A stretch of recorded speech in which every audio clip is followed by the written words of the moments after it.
Are you a new coach and feel awkward, unsure, or strangely exhausted after coaching sessions? You're not alone, and there's nothing wrong with you, but something is definitely going on here.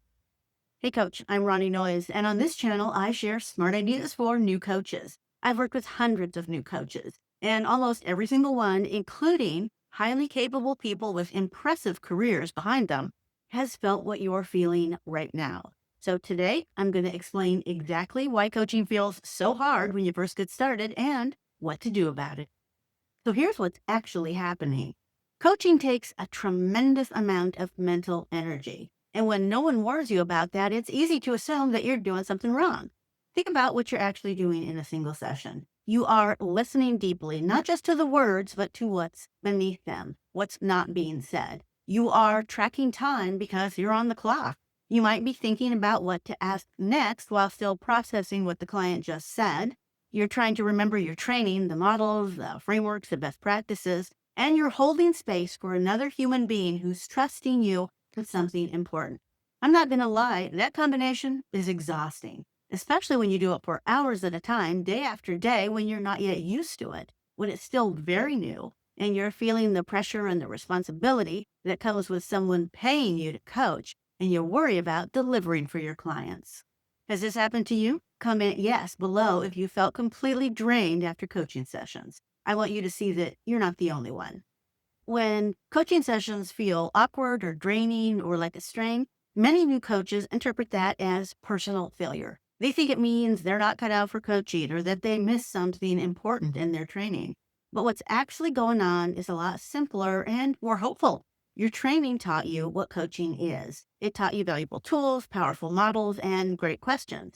What it didn't always teach you is how to run a session in real life, moment by moment, with a real person sitting across from you, someone with their own communication style, their own pace, their own way of processing, someone who is not already a friend or another coach in training like you were when you got most of your experience so far. Training gives you knowledge, experience gives you skill, and you can't skip steps on this path. That's not how it works. You see, without lived experience coaching, you end up holding too much in your head at once.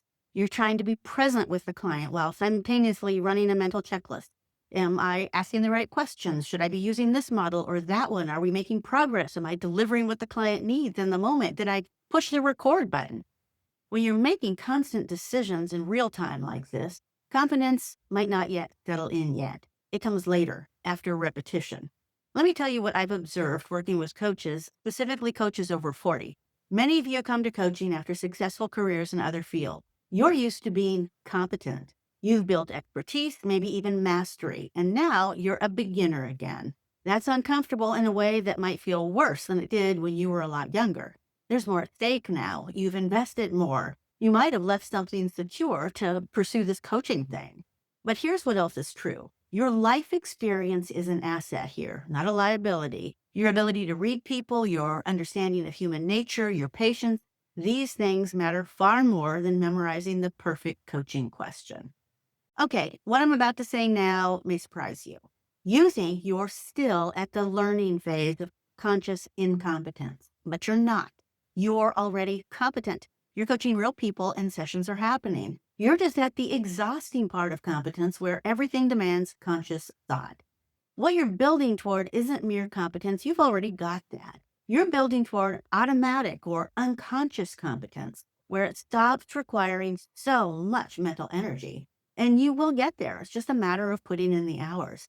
So think of it like learning to drive. Remember that your first time behind the wheel? You had to consciously think about everything. I check my mirrors, signal, blind spot, accelerator, brake smoothly. And you were exhausted after 20 minutes. At least I was. But now you do all that automatically. You can drive and have a conversation and drink coffee and still be safe. Not because you're smarter now, but because the framework, the process became automatic through repetition. You built muscle memory for driving. That's what's coming for your coaching. Right now, you're in the consciously thinking about everything phase. It's tiring, but it's temporary.